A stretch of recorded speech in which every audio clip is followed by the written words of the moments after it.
Hey guys, welcome to the next installment of our Not So Stupid Real Estate Questions. And today we're going to be talking about who's afraid of the big bad bubble. Currently on Google, the #1 search topic for homes in the United States is there a housing bubble? So I wanted to take just a couple of minutes and talk about the three main factors that are going to influence whether the market's going to go up or down. As always, you can get shorter versions of this if you follow us on Instagram at Carrier Home Group. But I wanted to take just a minute and really try and dig into this and make sure that you have the information that you need so you can make smart decisions. As always, if you ever have a question about real estate, you want something specific, just reach out to me through any social, or you can reach me on my cell, reach out to me through email, and I'd love to connect with you. We'll go get a cup of coffee and we'll talk it through.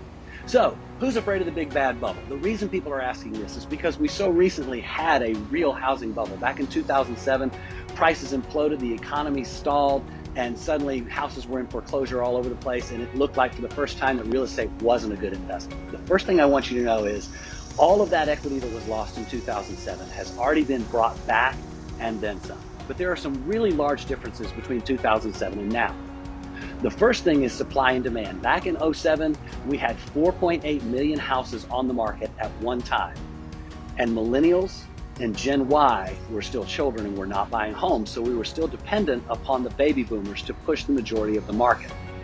Today, it's very different. 140 million new buyers with millennials and Gen Y. And the thing that makes this different is they're first-time home buyers. Typically, when somebody buys a house, they bring a house to the market that they sell, and then they buy a house, and we have a net even. But what's going on with this new buyer is this is their first home. And since they make up almost half the market right now, every time they buy a home, we have one net loss. So currently, we have 1.2 million homes on the market, which is 1/4 of what we had in 2007. So supply and demand says that as long as we keep having buyers who are taking them out one at a time, we're going to continue to have a supply and demand imbalance, which means prices will be stable or they'll go up. The second thing is mortgages. Back in 2007, you could buy a home with a mortgage with no money down. They would not check your credit, and they did not verify your income. So you could make $30,000 and buy a $500,000 home. Since you had no money in the home, you had no skin in the game, and the moment that it got ugly, because most of these were investment homes, people simply gave them back to the bank, which caused a cascading effect and made prices go down and down and down. Today, interest rates on a fixed mortgage are lower than they were on the adjustable rate risky mortgages from 2007.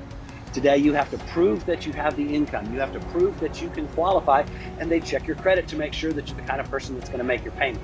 The biggest difference is today, the average homeowner has 36% equity in their home. So even if they get in trouble and have to sell under duress, they still make money, so they don't have to slash the price. The last thing that's radically influencing what's going on has two factors.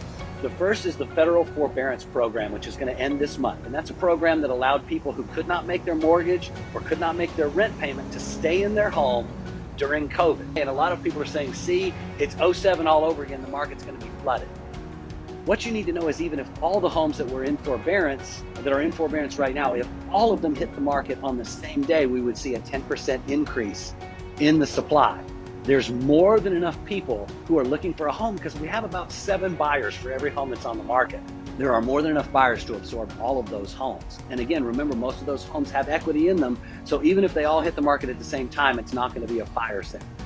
The other thing that's beginning to happen that might help buyers a little bit is that seniors are the most vaccinated group in the country, and they en masse are beginning to decide that it's safe for them to go out, it's safe for them to dine, it's safe for them to travel, and it's safe for them to have people in their homes. So if we see an uptick in inventory, it's going to be among seniors who are looking to buy their final house. The problem with that is they usually have larger homes, and they have homes that are in higher price neighborhoods. So even if their homes begin to hit the market, they're going to be on the higher end, and that makes it harder and less people can afford them. All of those factors together lead us to think that what is the most likely scenario, at least for the foreseeable future, is that we should have steady home prices, we should have stable values, and that the market is still a great place to put your money. Again, if you have more specific questions, please don't hesitate. You can reach out to us through all of our social. You can catch me on Facebook at Carrier Home Group. You can catch me on Instagram at Carrier Home Book. You can catch us on YouTube.